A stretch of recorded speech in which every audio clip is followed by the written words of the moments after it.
Every bad choice you regret started with unclear thinking. Fix your thinking and your life starts to change. Most people don't know how much their thinking is holding them back. They wake up with a heavy mind, make quick decisions, say yes to things they don't mean, and end the day feeling frustrated. It's not because they're lazy or broken, it's because no one ever taught them how to slow down, clear their head, and think better. Clear thinking is a skill, one that can save you years of stress, wasted time, and regret. It helps you make smarter choices, stay calm under pressure, and finally take control of your direction. This audiobook will teach you how to do exactly that. You'll learn how to manage your thoughts, protect your focus, and make decisions that actually move your life forward. If you've been feeling confused, tired, or stuck, this is your wake-up call. Your clarity starts right here. Chapter 1. Stop overthinking and take action on one thing. You know, one of the biggest reasons people stay stuck in life is not because they don't have the talent or the opportunity. It's because they keep overthinking everything. They run the same thoughts in circles in their minds. They play every scenario, every outcome, every risk. And while they're doing that, time is passing. Days are moving, the world is shifting, and they're standing still. People who think clearly are not those who have fewer thoughts. No, they are the ones who know how to guide those thoughts. They understand when thinking is useful and when it's holding them back. The truth is, too much thinking is just fear in disguise. It's fear of making the wrong move, fear of failure, fear of judgment, fear of change. So, the mind says, keep thinking about it, figure out everything first. But what ends up happening is nothing. Nothing gets done. I've seen people with all the answers on paper, all the logic lined up, and still they do nothing. Why? Because they keep overthinking. They wait for the perfect moment. They wait until every piece of information is available. They wait until they feel absolutely sure. But life doesn't work that way. Clear thinking isn't about having no doubt. It's about moving forward with what you know now and dealing with what you learn along the way. You want clarity? Start doing. The first action brings clarity. The second action brings feedback. And the third? That builds momentum. The more you act, the more you learn. And the more you learn, the better you think. Not the other way around. When you sit alone, lying in bed, scrolling endlessly, trying to plan every detail in your mind before doing anything, that's not clarity. That's delay. That's noise. That's confusion pretending to be preparation. And most of the time, people aren't overthinking because the problem is complicated. They're overthinking because they don't want to make a mistake. But you can't grow if you don't try. You can't learn if you don't take a step, even if the first step is small, even if it's awkward, even if it's not perfect. Take it anyway. You can fix a wrong decision. You can adjust your direction. But you can't fix being frozen. You can't improve a choice that was never made. And you can't succeed at something you never began.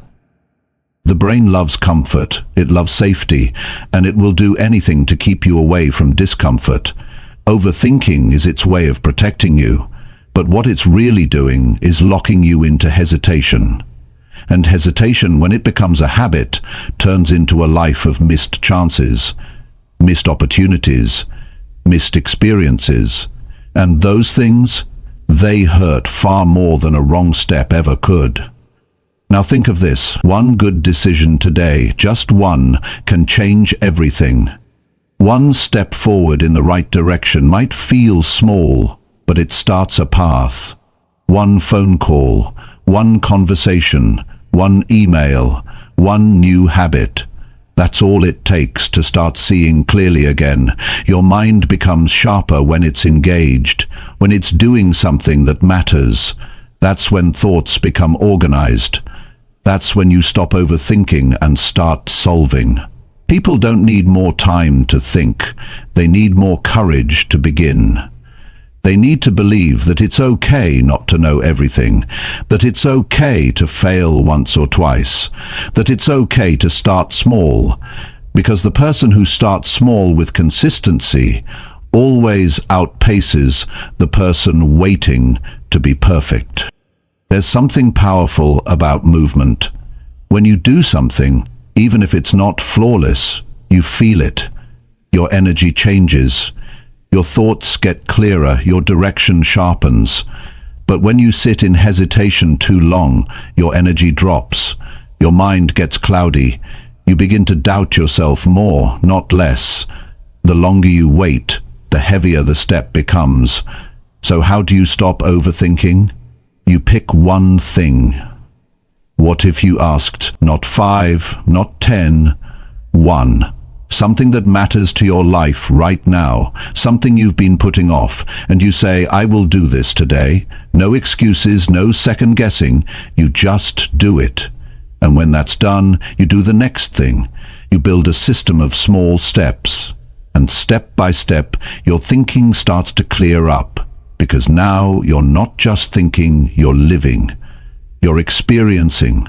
You're learning from the real world. That's where the best clarity comes from, not from mental puzzles, but from real action. I always say, action breeds direction.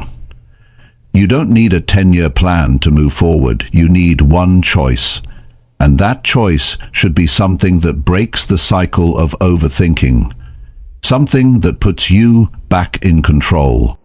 You want to feel better? Move your body. You want answers? Ask the question out loud. You want results? Do the thing today.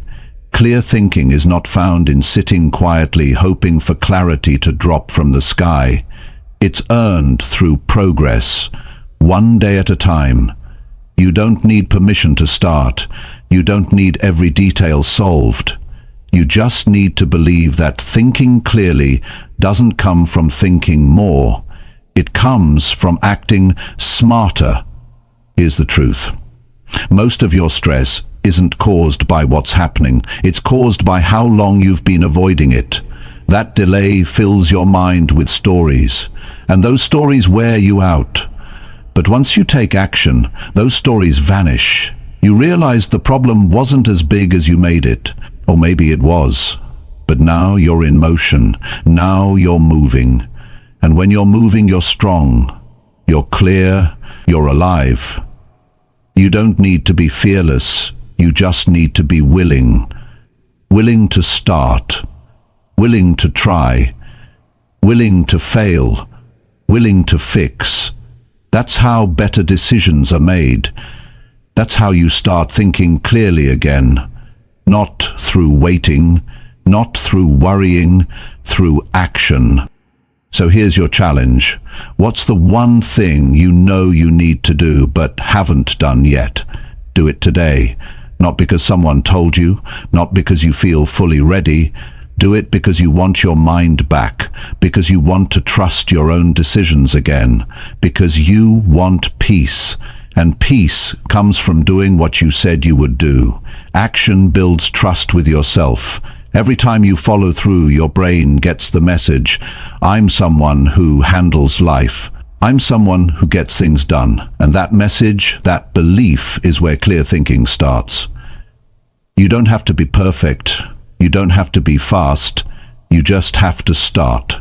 One action, one change, one decision made right now can reset your entire direction. And from there, the rest gets easier. Not easy, but easier.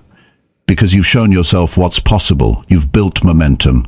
And once you have that, you no longer need to ask, how do I stop overthinking? You'll already know the answer. You stop overthinking by doing the thing. That's how people rise. That's how people grow. And that's how people learn to think clearly and make better decisions. By doing what matters now. Chapter 2. Clean your environment to clear your mental state. Most people don't realize how much their environment is controlling their thoughts. They wake up in the same cluttered space, surrounded by unfinished tasks, old reminders, and endless distractions, and then they wonder why their mind feels heavy, why they can't focus, why they feel tired even when they haven't done anything yet. The truth is, your environment speaks to you all day long, and if you don't manage it, it will manage you. When your room is messy, your head becomes noisy. When your desk is covered with things you haven't dealt with, your brain doesn't rest. It keeps scanning everything you see, and without knowing it, your mental energy is being pulled in all directions. That's why it feels hard to concentrate. That's why your motivation fades. It's not always because you're lazy or undisciplined. Sometimes it's because your environment is draining you quietly, day by day. Mental clarity is not only about what you think, it's also about what you see, hear, and feel around you. You can have the best ideas in your head, but if you're surrounded by chaos, those ideas won't flow.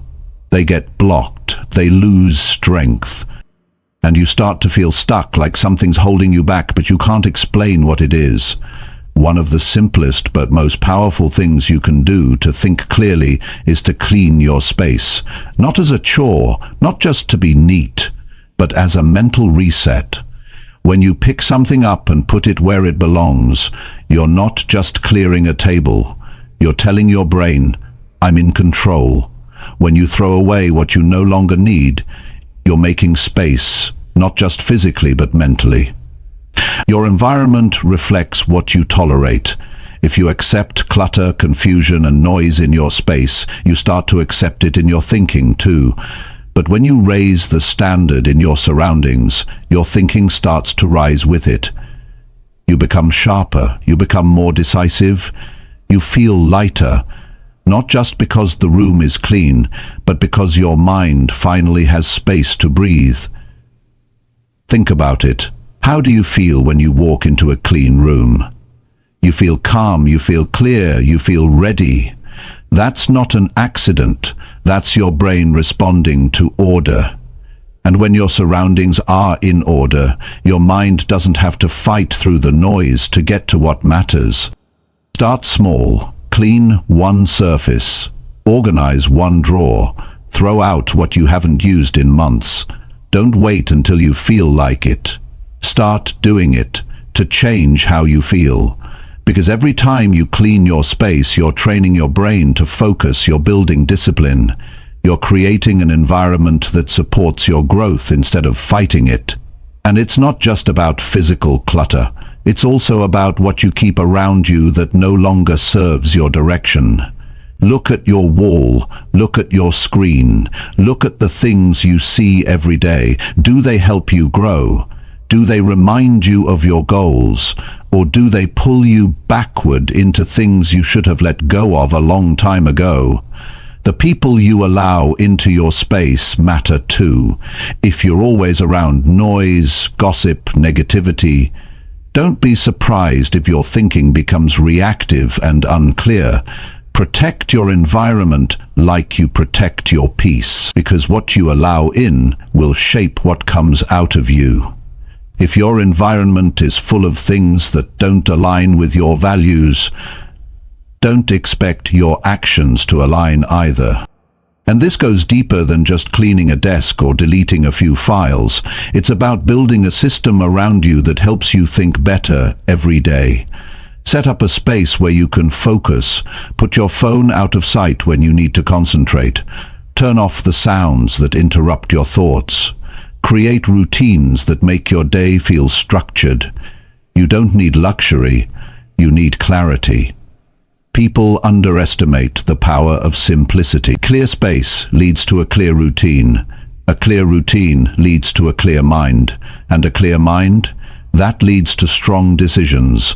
That leads to confidence. That leads to forward movement. Most of the time, when people feel lost, it's not because they have no direction. It's because they're surrounded by distractions, pulling them in every direction. You've got to stop letting your space work against you. If every time you sit down to work you feel overwhelmed, something needs to change. If your room feels